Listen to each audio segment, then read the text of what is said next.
O jovem de 22 anos é alvejado por disparos de arma de fogo no bairro Alto da Colina. Homem é condenado a 12 anos de prisão por homicídio cometido em 2012. Garota que esperava um ônibus em ponto na Avenida Marabá é arrastada para o mato e estuprada. Polícia Militar registra assalto à residência no bairro Chácaras Caiçaras. O suspeito já foi identificado. Homem é preso depois de anunciar a venda do próprio filho em um site de comércio eletrônico. Motociclista fica gravemente ferido ao bater de frente com caminhão na zona rural. Patenses continuam denunciando mato e sujeira em diversos pontos da cidade. Diretores e servidores da Rede Estadual de Educação se reúnem para discutir o ensino oferecido em Patos de Minas. Lojas maçônicas apresentam programação da 5ª edição do Leilão do Bem. Mamoré treina duro para o hexagonal final do módulo 2. O próximo adversário será o Uberaba, no Bernardo Rubinger. E você vai conhecer as 3 candidatas ao título de Rainha Nacional do Milho 2016. Agora no NTV News.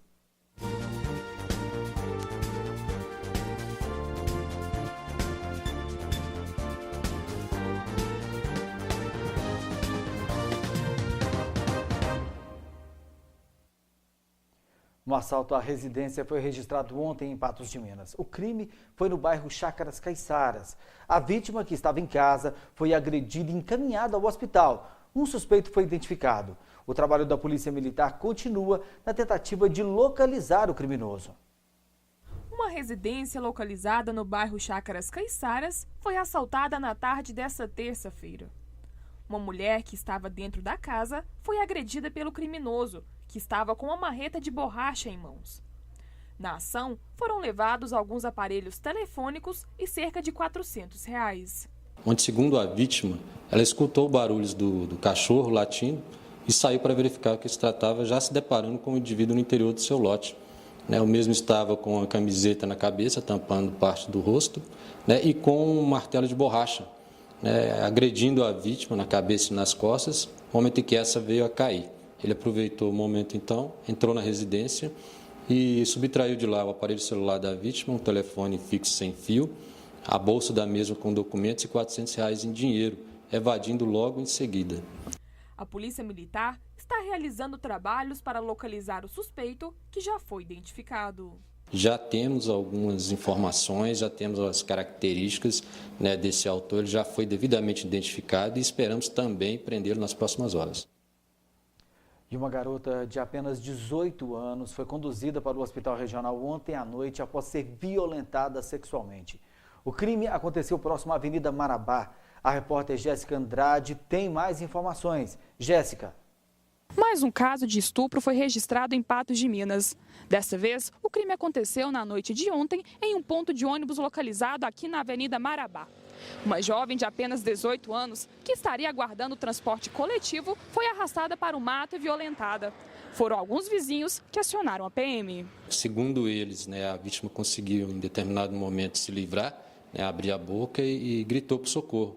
Então eles correram de encontro à vítima e chegaram a avistar um indivíduo de cor escura, trajando camiseta branca, alto, evadindo. Segundo ela se encontrava no ponto de ônibus, quando esse indivíduo chegou, perguntando a ela o que ela estava fazendo ali, inventando uma história para poder conversar, e de imediato já tapou a boca dela, e arrastou para esse matagal que se encontra ali nas proximidades, é onde abusou da mesma.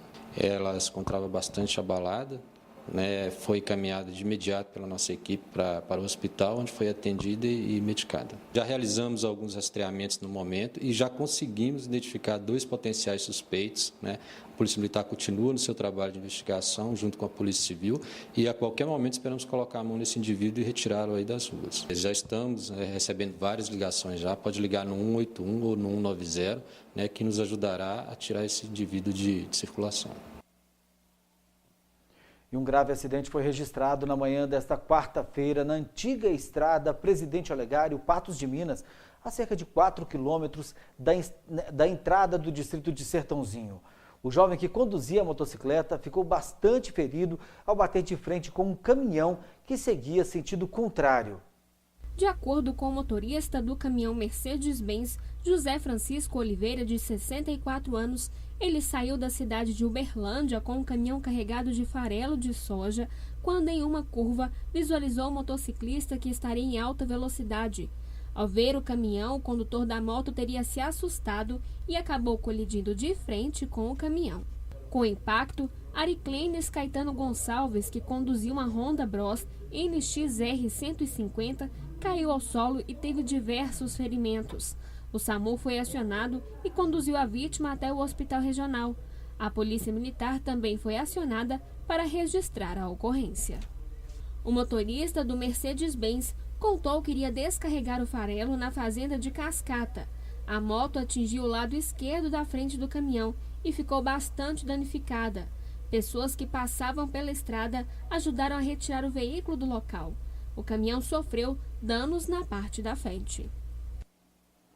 De acordo com a assessoria de comunicação do Hospital Regional, Ariclenes Caetano está sob o cuidado das equipes cirúrgica e ortopédica. Vamos mostrar que patenses se queixam de mato e sujeira em vários pontos da cidade. E homem morador da cidade de Belo Horizonte é preso após anunciar o próprio filho em site eletrônico.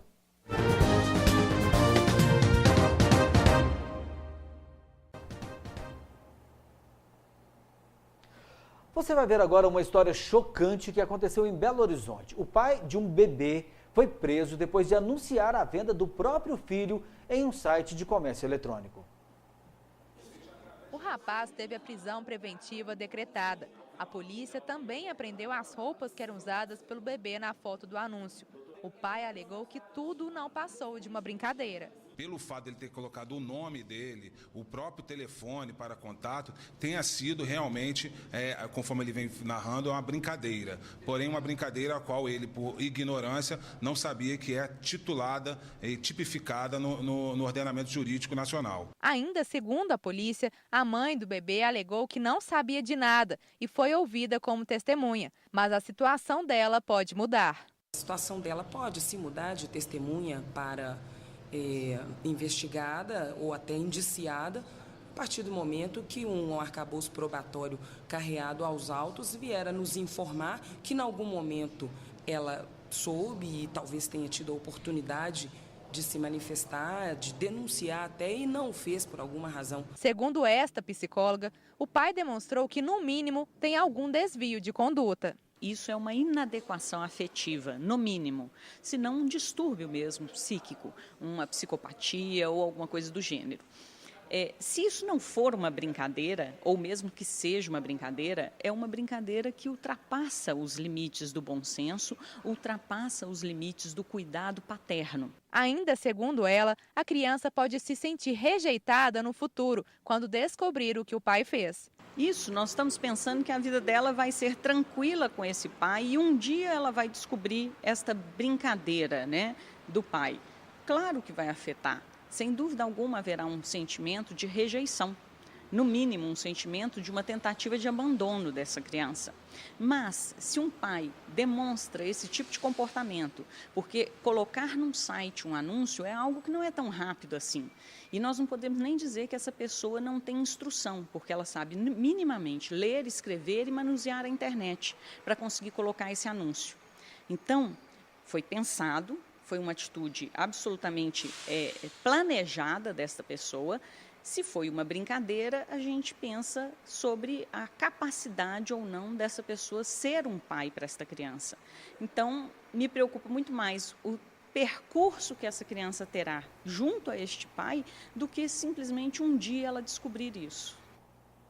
O Conselho Tutelar do bairro Petrolândia, em Contagem, na Grande BH, informou que o bebê, o irmão e a outra criança que moravam com o casal estão bem, mas não informou se as outras duas crianças que moram com o rapaz foram retiradas de casa. Essa decisão foi tomada para não expor ainda mais os menores. O site OLX informou que tirou o anúncio logo que detectou a irregularidade. Informou ainda que qualquer usuário pode denunciar abusos. O número de casos prováveis de dengue cresceu 53% nos 2 primeiros meses de 2016 no Brasil, em comparação ao mesmo período do ano passado, segundo o Ministério da Saúde. Ao todo, foram notificados 396.582 casos prováveis de dengue entre os dias 3 de janeiro e 27 de fevereiro. Em Minas, só nos 2 primeiros meses deste ano, o número de casos notificados de dengue já é 9 vezes maior em comparação ao mesmo período do ano passado, com 124.515 registros prováveis da doença. E todos os dias nós recebemos diversas reclamações de moradores em relação ao mato alto e sujeira espalhados em diversos pontos de Patos de Minas. O problema é que essas pessoas temem a proliferação do Aedes aegypti, mas segundo o controle municipal de combate à dengue, todos os bairros da cidade recebem visitas periódicas para combater a proliferação do mosquito. A situação vem preocupando a todos. A sujeira acumulada nos lotes baldios podem gerar focos do mosquito Aedes aegypti, além de animais peçonhentos estarem invadindo as casas. Juliana Aquino se preocupa com o bem-estar da sua família e pede para que os proprietários dos lotes mantenham o local limpo, eliminando esses riscos que vêm assombrando toda a população. É mato, é escorpião, é bicho, é lixo, além dos focos da dengue, né? Que a gente sabe que muita gente está ficando doente por causa disso. E eu queria pedir, então, para que o dono dos lotes, em geral, não só na minha rua, mas como no bairro, tomasse atitude, porque não está fácil ficar aqui com esse mato, não. Eu sei que a prefeitura não dá conta de tudo, mas então, se pelo menos fiscaliza, então, para chamar o dono para limpar, porque aí, se cada um cuidar do seu, não fica pesado para ninguém, não é verdade? De acordo com a agente de endemias, Suelene Oliveira, 100% dos bairros de Patos de Minas recebe visitas periódicas que buscam combater a proliferação do mosquito. Mas existem casos mais críticos com o acúmulo de restos de materiais de construção que deveriam ter a colaboração dos responsáveis destas obras. Infelizmente, esses lotes têm sido um grande problema que a gente vem enfrentando, porque o que acontece? Muitas vezes o pessoal constrói e deixa todo o lixo no lote vago mais próximo, né? Sacos de cimento, latas de tinta e tudo isso é acumulativo de água caso venha a chuva. Os agentes de combate a endemias estão indo nesses locais, recolhendo, eles fazem pequenos mutirões nesses bairros mais críticos, onde tem muitas construções, para tentar minimizar ao máximo o número de possíveis criadores da Aedes aegypti. Só que precisamos muito da colaboração. Os pedreiros, os responsáveis pelas obras, os proprietários precisam ter consciência de que ao terminar sua obra tem que retirar todo o material que possa acumular água. Outro lugar onde a população tem feito reclamações é no cartódromo, localizado no bairro Limoeiro, mas o presidente da Associação Mobilística garante que é realizada limpeza no local frequentemente. Eu fiquei sabendo que tinha protocolado lá com o pessoal da Endemias que aqui no kart seria o grande foco de dengue. E preocupado com esse detalhe do pessoal do bairro, eu passei algumas fotos, você está vendo o espaço como que é, nossos pneus são todos furados, à risca da própria vigilância que veio nos pedir para furar os pneus. Em resposta às reclamações referentes ao cartódromo, Suelene garante que o monitoramento no local é realizado periodicamente. E os agentes de endemias vão lá de 15 em 15 dias, realizam um tratamento com herbicida onde tem a necessidade. O proprietário do bar que fica lá abre também os banheiros e todos os locais que possuem ralinhos para que nós efetuemos o tratamento focal. Então lá está sob controle e vamos continuar com esse monitoramento. O caso aqui na creche Colibri, no bairro Santa Luzia, é ainda mais grave. O mato é tão alto no lote ao lado que não permite que agentes de endemias entrem para fazer uma limpeza adequada no local. Não só focos do Aedes aegypti, mas também escorpiões e aranhas já foram encontrados no refeitório, gerando risco às crianças. O risco que nossos filhos que ficam ali naquela creche estão correndo é muito grande. Então a nossa preocupação é com os animais mesmo peçonhentos e com aranhas e com o risco de dengue, de todos os riscos que podem estar correndo com relação ao mato. Então o que precisamos é de uma ação rápida. O que é mais preocupação nossa aqui, dos nossos filhos é o mato, porque tem relato de aranha, escorpião, sabe? Então é muita coisa, cobra, a vizinha já viu aqui. Então assim, o principal é o mato, tá um caos danado. Como forma de solucionar o problema, será desenvolvido um trabalho junto aos fiscais de postura, notificando os proprietários destes lotes abandonados para que seja tomada uma providência. Nós já estamos trabalhando em parceria com os fiscais de postura para nos ajudar a solucionar esse problema que tem tomado uma proporção grande. Os fiscais de postura, eles têm o poder de notificar o proprietário, então é importante essa parceria com eles. Só que mais importante do que qualquer parceria é a parceria que a gente tem que ter com o morador, com o proprietário do imóvel mesmo, pois ele pode reduzir ao máximo o número daqueles criadouros que são descartados incorretamente ali. E o número de ocorrências de febre por Zika vírus disparou em apenas 7 dias no estado. O boletim epidemiológico divulgado pela Secretaria de Estado da Saúde esta semana aponta que foram confirmados 779 casos da doença neste ano. Na semana passada eram apenas 10. O aumento é resultado de uma mudança na forma de notificação dos casos. Agora, a Secretaria contabiliza também os casos apontados por critério clínico epidemiológico, ou seja, quando os sintomas da doença nos pacientes são constatados por um profissional da saúde. E diante de um surto de gripe, influenza A H1N1 no estado vizinho, São Paulo, onde 38 pessoas já morreram pela doença neste ano, a Secretaria de Estado da Saúde de Minas Gerais emitiu um alerta para que seus profissionais da área intensifiquem as ações de prevenção. Segundo a pasta, foi pedida atenção aos sintomas da doença em todas as portas de entrada do sistema de saúde. Já já você confere a previsão do tempo para esta quinta-feira em Patos de Minas e região. E lojas maçônicas apresentam programação da 5ª edição do Leilão do Bem. E você vai conhecer as 3 candidatas à Rainha Nacional do Milho 2016.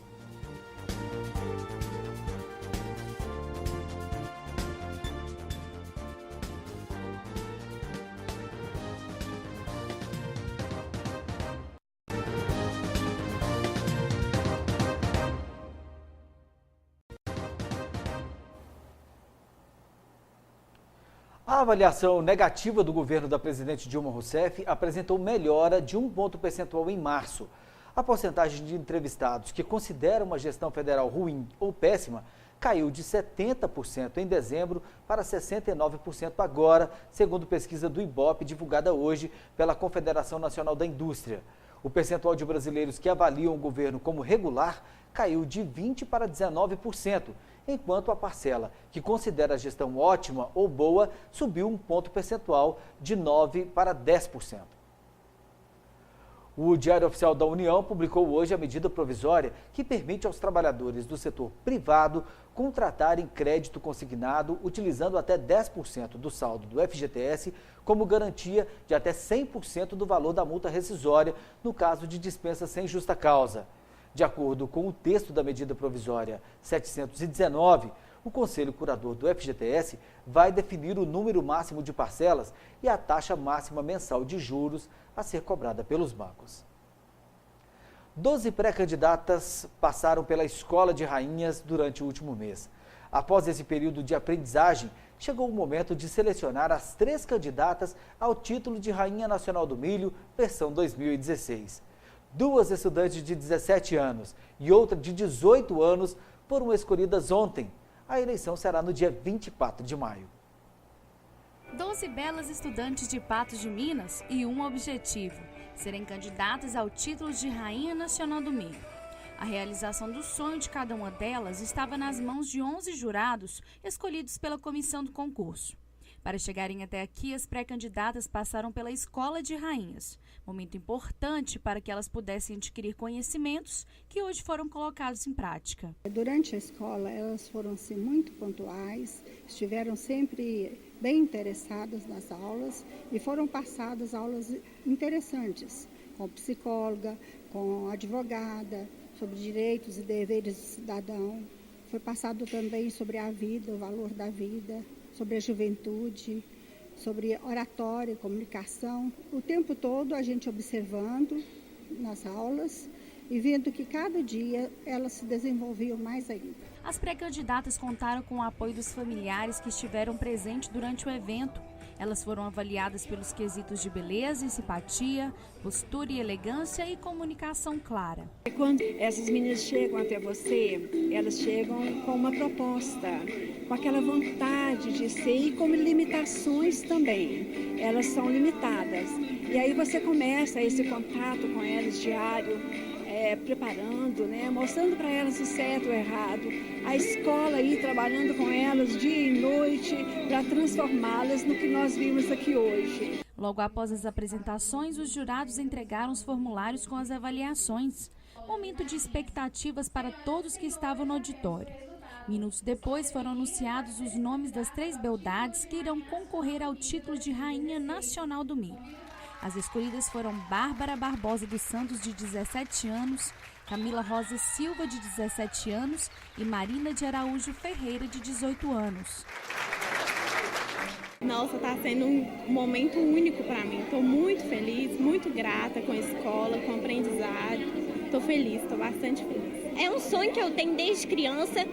Quero dar o melhor de mim para representar com responsabilidade a nossa querida Patos de Minas e região, a nossa festa maior. É o início da concretização de um sonho de infância. Batalhei e esperei bastante por esse momento e agora Deus me proporcionou essa oportunidade. Fiquei muito grata por isso. Os trabalhos não param por aí. A partir da semana que vem, as candidatas irão participar de diversas atividades. No dia 24 de maio, durante a Festa Nacional do Milho, vai acontecer a eleição da rainha. Vamos dar só esse finalzinho de semana para elas, porque aí vem uma outra maratona da escola, direcionada às 3 candidatas. Nós temos que prepará-las para Patos e região. Então aqui foi um preparo assim mais lento. Agora, quando estão as 3, elas terão também missões e mais missões para se tornar cada dia melhores. A Associação das Lojas Maçônicas de Patos de Minas apresentou na manhã desta quarta-feira a programação do Leilão do Bem 2016.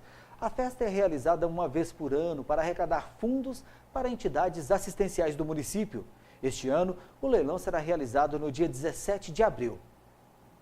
O Leilão do Bem, um evento realizado pelas Lojas Maçônicas de Patos de Minas, já se consagrou como sucesso na região. A festança beneficente, com renda revertida para 3 instituições da cidade, acontece no Parque de Exposições. A última edição conseguiu angariar R$ 234 mil, que foram repassados à APAI, Amparo Maternal e Fundação Procurar-se. E é um leilão fraterno, que nós procuramos aí ajudar algumas entidades que têm necessidades prementes na nossa sociedade. Então, a gente já é a 5ª edição, tem funcionado muito bem, nós tem tido também a contribuição da população patense, de todas as pessoas que vai lá prestigiar o evento, dos fazendeiros, dos empresários que de qualquer forma faz as suas doações também.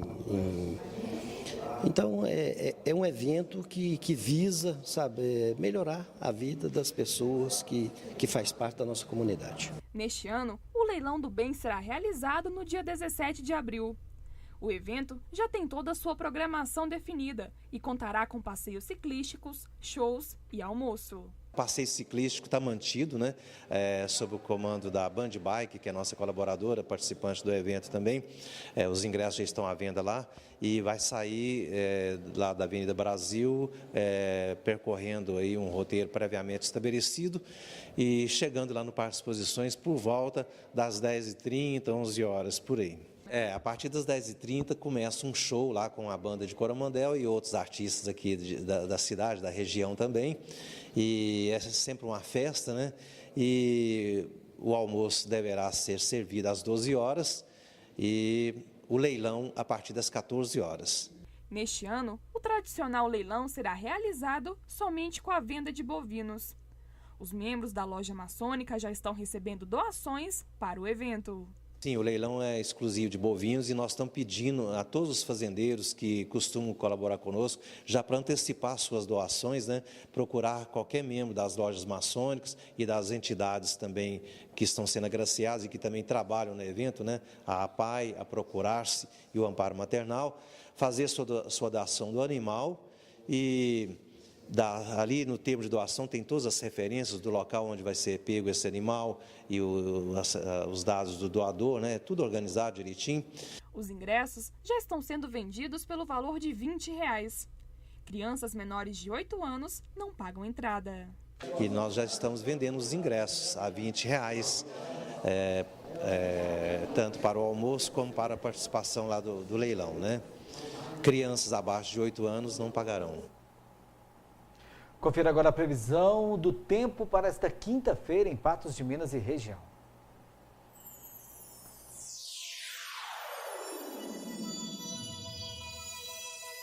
Promoção! Compre seus óculos de grau, armação mais lentes e leve outra armação grátis. Vem para New Color Foto e Ótica. A quinta-feira em Patos de Minas será de sol com algumas nuvens e há previsão de chuva no decorrer do dia.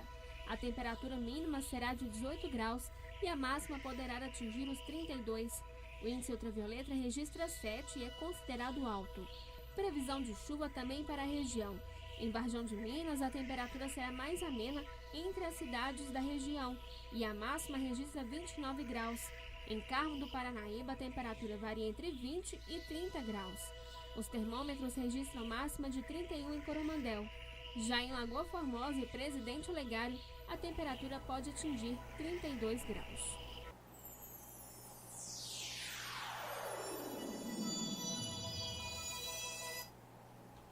No próximo bloco, nós vamos mostrar que diretores e servidores da Rede Estadual de Educação se reúnem para discutir o ensino oferecido em Patos de Minas.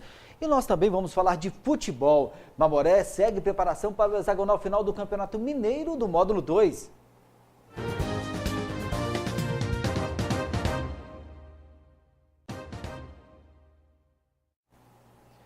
Diretores de escolas estaduais e membros da Superintendência de Ensino se reuniram nesta quarta-feira. O ensino integral foi um dos principais temas abordados. A educação integral tem dado bons resultados nas 32 escolas estaduais da Superintendência de Patos de Minas que oferecem o método de ensino na região. Bom, aqui na SRE de Patos de Minas são 32 escolas que estão ofertando a educação integral. Então nós já estamos aí com 50% das escolas que têm ensino fundamental ofertando educação integral. A procura cada vez mais tende a crescer, né? Nós temos feito um trabalho de mobilização com as escolas e também com a comunidade, com as comunidades, sobre a importância da educação integral e a educação integral como um direito, né? Educação integral, ela está prevista na LDB, ela está presente também no Plano Nacional de Educação, sobretudo na Meta 6, que coloca o compromisso de termos educação integral em 50% das escolas da rede estadual e 25% dos estudantes matriculados no ensino regular, no ensino fundamental. Centenas de alunos estão matriculados no ensino integral da Escola Estadual Binero Afonso. As atividades realizadas na escola têm sido satisfatórias e contribuem para o desenvolvimento de diversas habilidades nas crianças. Nós estamos com a educação integral há mais de 11 anos. Este ano nós temos 125 alunos que participam do projeto. São 5 turmas, 3 turmas de manhã com as séries iniciais e 2 turmas à tarde com os alunos de 6º ao 9º ano. E os resultados são muito bons. Os professores trabalham sim com o coração, dedicam, são trabalhos maravilhosos que os alunos desenvolvem em salas de aula. Então sim, é muito bom a educação integral na escola. A educação integral aqui está acontecendo, acho que de uma forma muito articulada. Eu acho que tem muito potencial. Ontem eu tive a oportunidade de visitar algumas escolas. Me impressionei com a qualidade do trabalho. Há algumas coisas para ajustar, mas eu acho que a gente tem muito potencial para crescer, não é? Sobretudo no que diz respeito com as parcerias com a comunidade, com as parcerias com instituições que estão no território. Os CRAS, né? Clubes, outras instituições que possam contribuir para o desenvolvimento da educação integral. Educação integral, ela não é obrigação somente da escola. A escola sozinha, ela não dá conta de abordar todas as dimensões do ser, do sujeito, do estudante, não é? Educação integral não é somente mais tempo na escola, é mais possibilidades educativas do desenvolvimento desse sujeito, né? Então, pelo que eu observei ontem, pela conversa com os diretores, hoje chegando agora para a reunião, vendo alguns trabalhos, tem muito potencial para crescer e a gente fazer de fato uma educação integral que vá além do tempo, mas que aborde os estudantes na sua integralidade. O ensino integral foi um dos assuntos pautados no encontro, que aconteceu nesta quarta-feira e reuniu diretores de escolas estaduais e membros da Superintendência de Ensino. Vamos pensar assim, duas tarefas assim, macro. A primeira que é da gente fazer um alinhamento conceitual. De que educação integral nós estamos falando? Será que nós estamos falando todos a mesma coisa sobre educação integral? Então, para que a gente possa caminhar junto, par e passo, todo mundo juntinho, é preciso fazermos um alinhamento conceitual. Então, na parte da manhã, nós faremos isso em trabalhos coletivos, construindo esse alinhamento com o que cada um sabe e a gente fazendo esse alinhamento. À tarde, a tarefa é um pouco diferente, que é escutar os diretores, escutar os professores, escutar os especialistas e professores coordenadores. Nós queremos saber, a Secretaria, ela precisa de saber o que cada um desses sujeitos que lidam com a educação integral, quais são os avanços que eles perceberam, quais são as dificuldades e quais são os caminhos possíveis para superar os desafios. Então, são esses dois temas que norteiam o nosso trabalho de hoje para a gente fazer essa construção conjunta da educação integral. Não compete só à Secretaria, a equipe que está no órgão central, de pautar essa discussão. Cabe também às escolas e à comunidade nos dizer por onde eles querem caminhar. Todas as ideias serão discutidas em novos encontros que acontecerão nos próximos dias. Agora a nossa tarefa é fazer encontros formativos específicos. Então o nosso próximo trabalho serão com os coordenadores das SRS lá na cidade administrativa para a gente dar o próximo passo, que é a gente mapear o território. O que é esse mapeamento, essa cartografia do território? Cada escola, cada SRE vai olhar para o seu território e ver o que tem de potencialidade educativa. Praças, instituições, pessoas que podem contribuir nesse processo, né? Será que tem um capoeirista? Será que tem um mestre, sei lá, de cantaria? Será que tem uma bezedeira? Será que tem alguém que entenda bem da composteria, enfim, das questões relativas ao cultivo da terra, do campo? Essas pessoas, mapear essas pessoas, essa instituição, é super importante para fazermos a educação integral. Como eu disse, ela não é responsabilidade só da escola. A escola, ela passa a ser uma articuladora dos vários saberes que estão ali na comunidade. Agora vamos falar de futebol. Depois de garantir a classificação para a próxima fase, o Mamoré já está se preparando para o hexagonal final do Campeonato Mineiro do Módulo 2. Nesta fase, os times jogam entre si em turno e retorno. O treino tem sido puxado com foco na volta elite do Mineiro. O Sapo irá jogar em casa no sábado às 16 horas contra o Uberaba. O Mamoré conseguiu se classificar para a segunda fase do Campeonato Mineiro após uma vitória sobre o Clube Atlético Uberlândia por 2-1 no último sábado. O técnico Wallace Lemos fez uma análise da equipe que se prepara para a próxima etapa. O jogo não é que era o divisor de águas, né? Onde que vencendo conquistaríamos a vaga para o hexagonal, como foi o que aconteceu. E agora é trabalhar os meninos, recuperar o grupo, que temos esses jogos difíceis agora do hexagonal.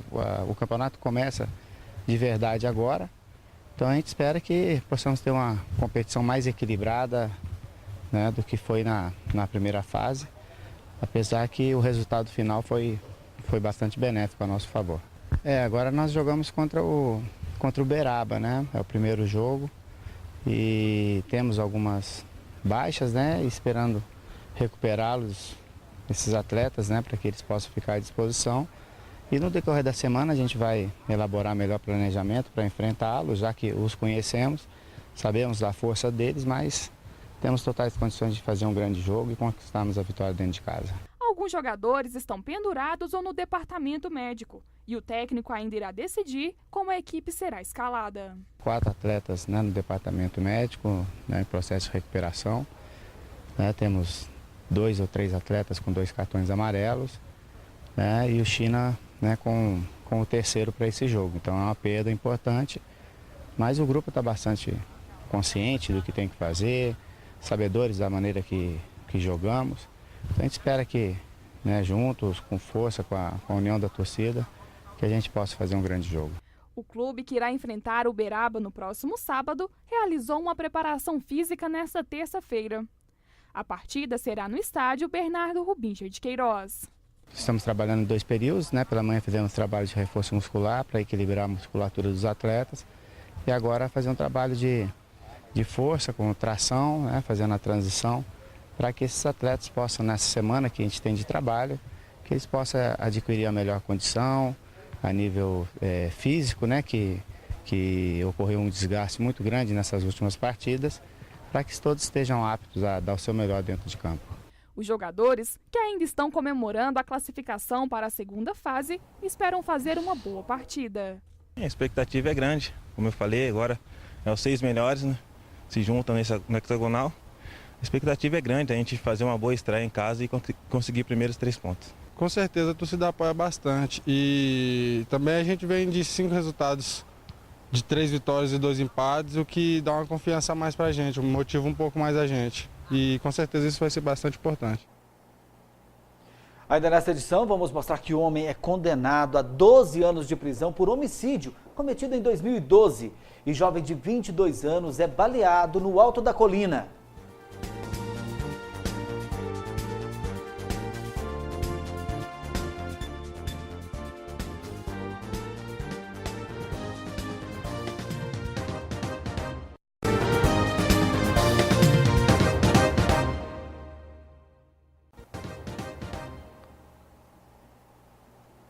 Uma tentativa de homicídio foi registrada hoje pela manhã em Patos de Minas. A vítima é um jovem de 22 anos que foi alvejado por disparos de arma de fogo no bairro Alto da Colina.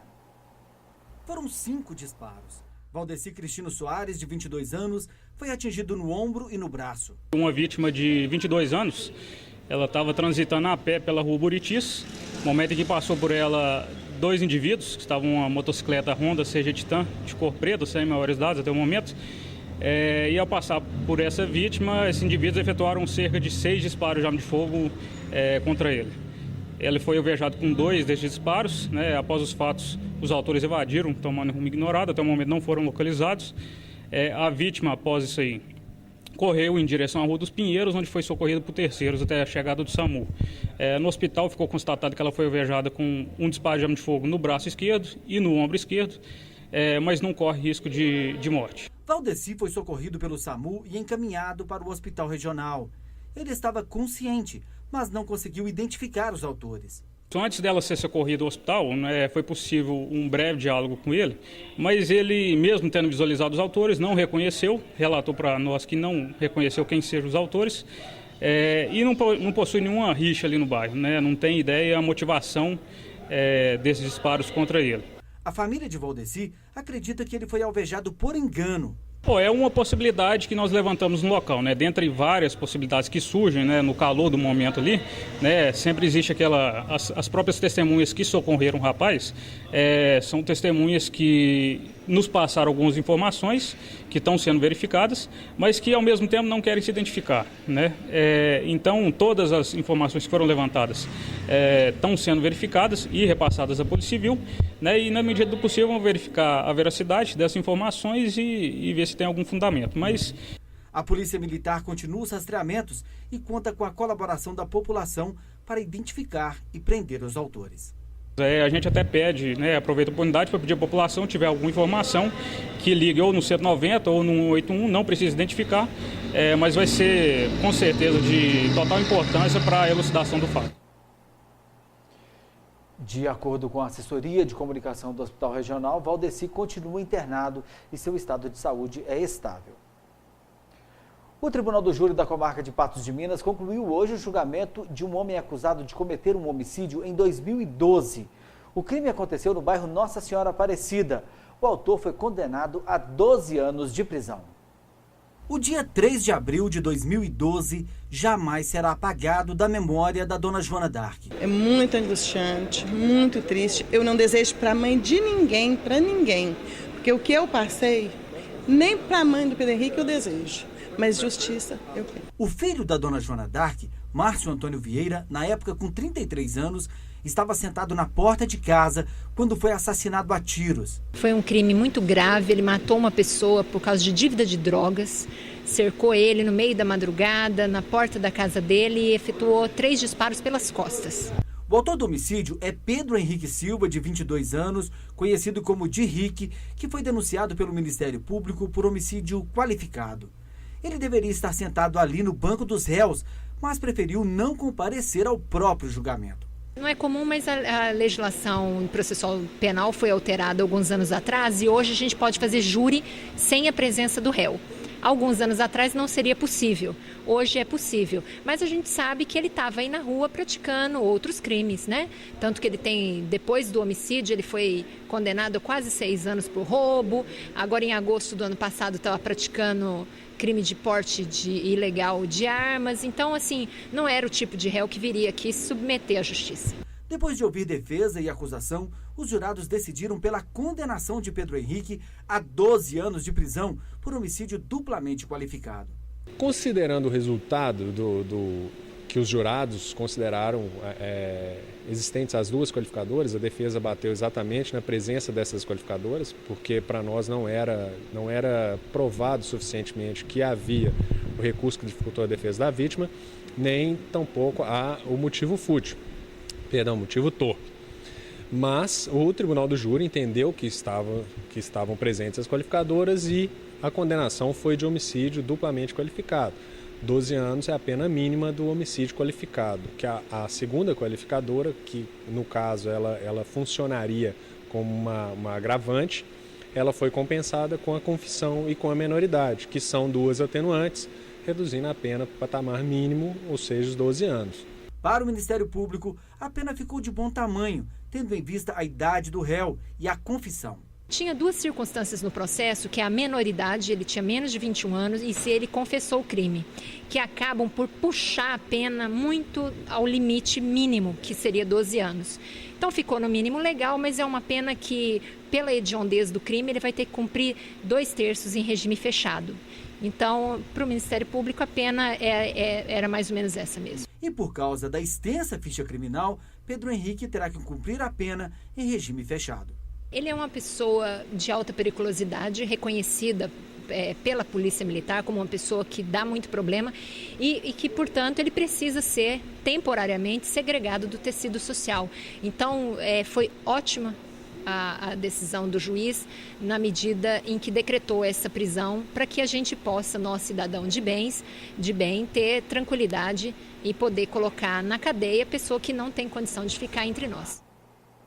O NTV News desta quarta-feira termina aqui. Outras informações amanhã às 19 horas em nova edição do NTV News. A gente se encontra lá. Boa noite, até amanhã.